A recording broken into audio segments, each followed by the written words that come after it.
How is it that you could have two people who start at the same exact time and have the same length of training, but one person is better than another?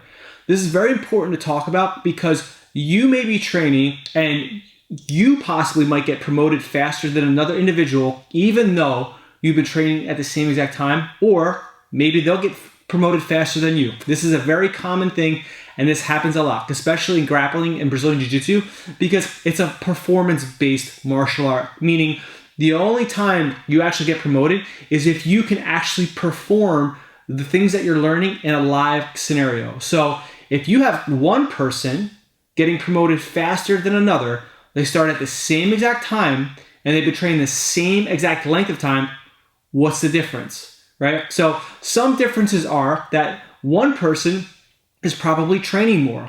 You could have person A and B who start at the same exact time, but person A trains once a week and person B trains 3 times a week. It's only natural that the person who's training more throughout the week is going to get better. Or you have two people who are training twice a week, right?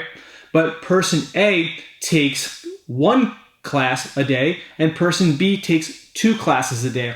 Person B, even though they are training the same amount of days throughout the week, they're still training twice the amount.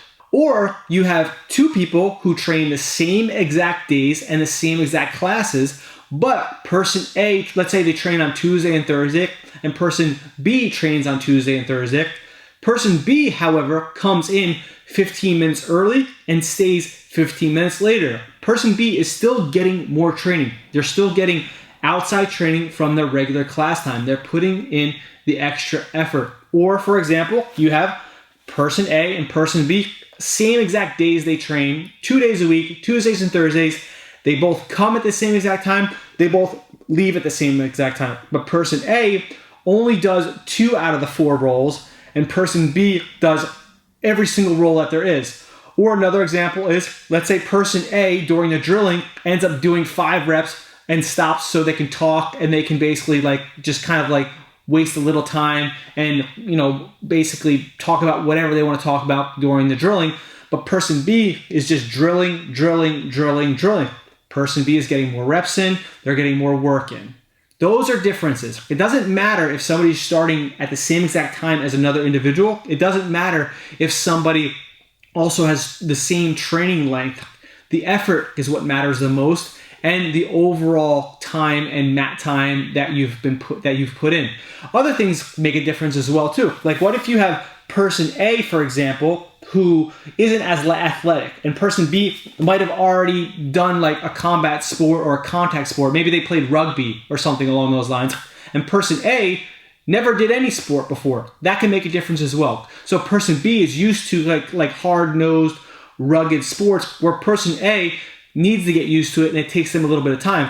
It doesn't mean they're going to be the same level or person B is going to be better the whole time.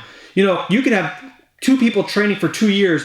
Person B is a little bit better, but then what happens is person A doesn't quit or just keeps going, and person B slows down their training, or they get stubborn within their training, and they're not training right inside the room anymore, right? So person A can get better, and person B can slow down. So now the individual who everybody thought wasn't as athletic or wasn't training as much, now they end up being better than person B.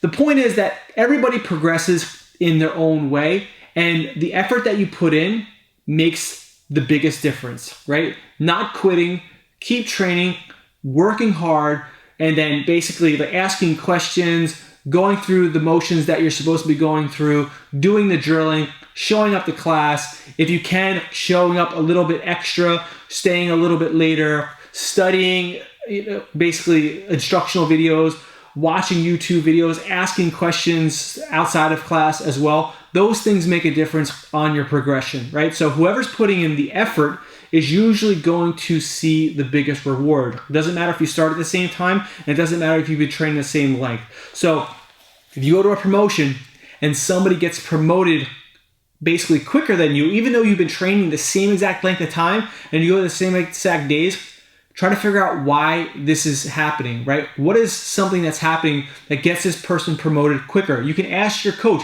say, hey coach, I know Billy, he ended up getting promoted today, but I didn't get promoted. Is there any particular reason why? Now, they might say, well, Billy comes to competition classes, he actually like puts in a little bit of extra work, and it shows that way, and that's why I got promoted a little bit more. And here's what you can do to also get promoted. But if you don't ask those questions, then you possibly will never know. So it's just, a topic that I think is important to talk about, because sometimes people don't understand why one person ends up improving faster than them, even though they start at the same exact time as somebody. So just, something to keep in the back of your brain. And if you have any questions, comments, or experiences, let me know. Peace.